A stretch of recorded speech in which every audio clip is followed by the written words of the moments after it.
Indo British advanced pain clinic నొప్పి మాయం surgery దూరం ఫర్ అపాయింట్మెంట్స్ 9155515563.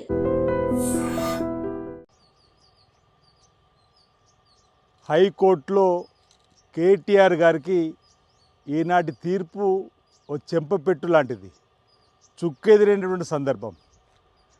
మా సిరిసిల్లలో మాట్లాడుతూ ఓ లొట్టె పీసు కేసు పెట్టుకుంటారు, ఏం చేసుకుంటారో చేసుకోపోమన్నా ఈ పెద్ద మనిషి క్వాష్ కోసం పోయినట్టు సందర్భం. బీఆర్ఎస్ పార్టీకి కేటీఆర్ గారి జైలు బయలు పట్టుకున్నది. రాజకీయ కక్ష సాధింపు ధోరణి చేస్తున్నారని చెప్పనే మాట్లాడుతున్నారు. కేటీఆర్ మాట్లాడే మాటలన్నీ కూడా అవినీతి అక్రమాల నుంచి తప్పించుకోవడానికి ప్రజలను డైవర్షన్ చేసేటువంటి కార్యక్రమాలు చేస్తూనే మేము డైవర్షన్ రాజకీయాలు చేస్తున్నామంటున్నారు. హరీష్ రావు గారు కూడా రాజకీయ కక్ష సాధింపని పెద్ద పెద్ద మాటలు మాట్లాడుతున్నారు. మీరు అధికారంలో ఉన్న 9.5 సంవత్సరాలు ఇప్పటి మా గౌరవ ముఖ్యమంత్రి రేవంత్ రెడ్డి గారి పైన ఇంచుమించు 100 కేసుల వరకు పెట్టారు. అంటే అవి కూడా మీరు రాజకీయ కక్ష సాధింపు ధోరణిలో పెట్టిర్రా? ఎన్నడన్నా మేము మీ పైన అలాంటి ఆరోపణలు అలాంటి చేసినామనేటువంటి మాట.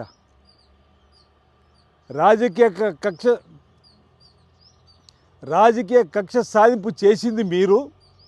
ప్రశ్నించే గొంతుల్ని ఎక్కడికక్కడ సిరిసిల్ల ప్రాంతానికి కేటీఆర్ పోతే ముందస్తు అరెస్టులు చేసి సంవత్సర కాలం అవుతుంది సిరిసిల్లాలో అరెస్టులు లేక, ముందస్తు అరెస్టులు లేక.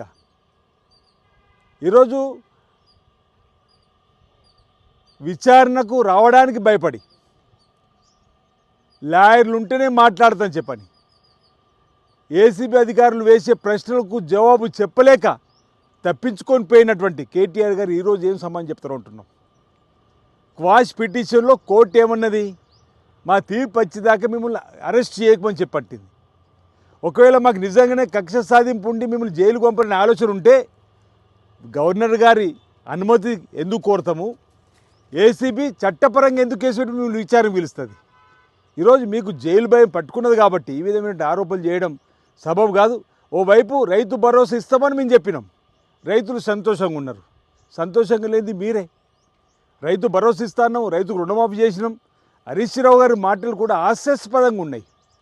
అసలు పొలిటికల్ డైవర్షన్ చేసేటువంటి మీరు ఈరోజు ప్రజలకు సూటిగా సమాధానం చెప్పలేక మీరు ఈరోజు మా పైన మీరు మాట్లాడిన మాటలు సరైనది కాదని మాట సందర్భంగా చెప్తూ, రాబో రోజుల్లో కేటీఆర్ గారు తప్పు చేస్తే చట్టం తన పని తను చేసుకుపోతుంది. ఎవరైనా సమానమే చట్టం ఉందని చెప్పండి మీరన్నారు, మేమంటున్నాం.